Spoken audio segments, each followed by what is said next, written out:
listen, there was a movie that I love. I've watched it a bunch of times. And so there's this scene in the movie. And so what happens is there's two main characters, two main warriors. It's a war movie. I like war movies. Just bear with me for a second. It's two main characters. One of them name was Hector, and the other one's name was Achilles. And so what happened was there was a battle that took place, and Achilles decided to sit this battle out.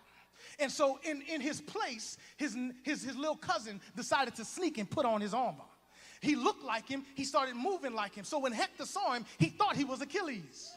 So he saw him and he said, "You look like him." So they went to war, and Hector kills his cousin. Now, the news get back to Achilles. Now, Achilles was a warrior. At this point, Achilles had decided that he wasn't even going to fight no more. But when you done laid hands on one of mine, something different finna happen.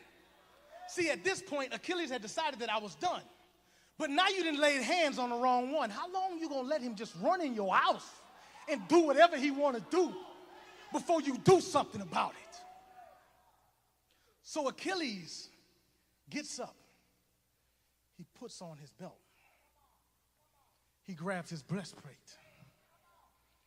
He reaches down and puts on his feet guards, puts on his helmet, grabs his sword and his shield, gets in his chariot, goes to the gates, and Hector!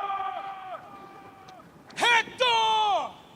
He rolled up to the gate of the enemy's camp, in front of everybody for all to see, in front of the whole gate, whole enemy's camp, stood out there by himself and screams, "Hector!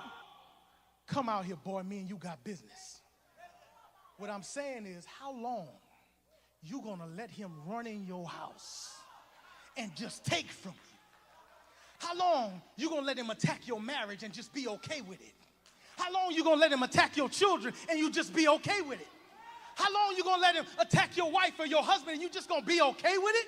How long before you didn't put on the helmet of salvation? How long before you put the feet guards on your feet to protect you, the preparation of peace? How long before you put on the breastplate of righteousness? How long before you pick up the shield of faith and the sword of the Spirit, the belt of truth? How long before you decide that's enough? I done had enough. How long before you say, "That's all I'm going to take from you, devil"?